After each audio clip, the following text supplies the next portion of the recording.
চাকরি বাতিল হওয়ার পরে আজ সকাল সকালই কলকাতার শহীদ মিনারে হাজির হয়েছেন হাজারে হাজারে যোগ্য চাকরি প্রার্থীরা। তারা নিজেদের যোগ্য চাকরি প্রার্থী, যোগ্য আবেদনকারী ফ্রেশভাবে, নিট অ্যান্ড ক্লিনভাবে পরীক্ষা দিয়ে যারা চাকরি পেয়েছেন, এই দাবিতে আজ তারা শহীদ মিনারে আন্দোলনে নেমেছেন। এক মহিলা চাকরি প্রার্থীর বক্তব্য শুনলেন, কিভাবে কান্নায় ভেঙে পড়েছেন ওই মহিলা যোগ্য চাকরি প্রার্থী। তাদের দাবি,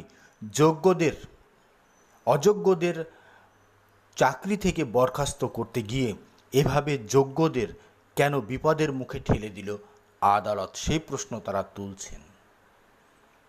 কিন্তু আদালত বলেছে, যারা যোগ্য তাদের পুনরায় ওএমআর শিট মূল্যায়ন করে নিয়োগ দিতে হবে রাজ্য সরকারকে, আর অযোগ্যদের ছাঁটাই করতে হবে।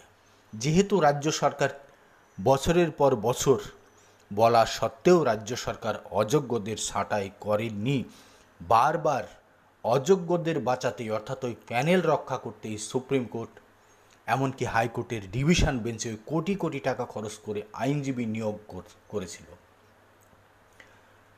বারবার বলা সত্ত্বেও, বারবার কোর্ট ওয়ার্ন করা সত্ত্বেও রাজ্য সরকার না শোনায় পুরো প্যানেল বাতিল করে নতুন করে আবার যোগ্যদের নিয়োগের নির্দেশ দিয়েছে। কোনো যোগ্যরই চাকরি যাবে না, এটা শিওর করেছে আদালত। হয়তো সাময়িক অস্বস্তিতে পড়তে হতে পারে, কারণ অযোগ্যদের ছাঁটাই করার এর থেকে ভালো পন্থা হয়তো আর কোর্ট খুঁজে পায়নি, তাই এই পদ্ধতিটা অবলম্বন করেছে।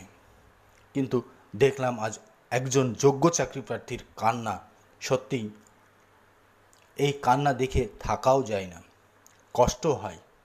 কিন্তু হাইকোর্টের রায় মেনে নিতে হবে। অযোগ্যদের সাসপেন্ড করার জন্য, চাকরি থেকে ছাঁটাই করার জন্য এর থেকে ভালো পন্থা হয়তো কোর্ট আর খুঁজে পায়নি। সাময়িক অস্বস্তি হলেও যোগ্যরা চাকরি পাবেই।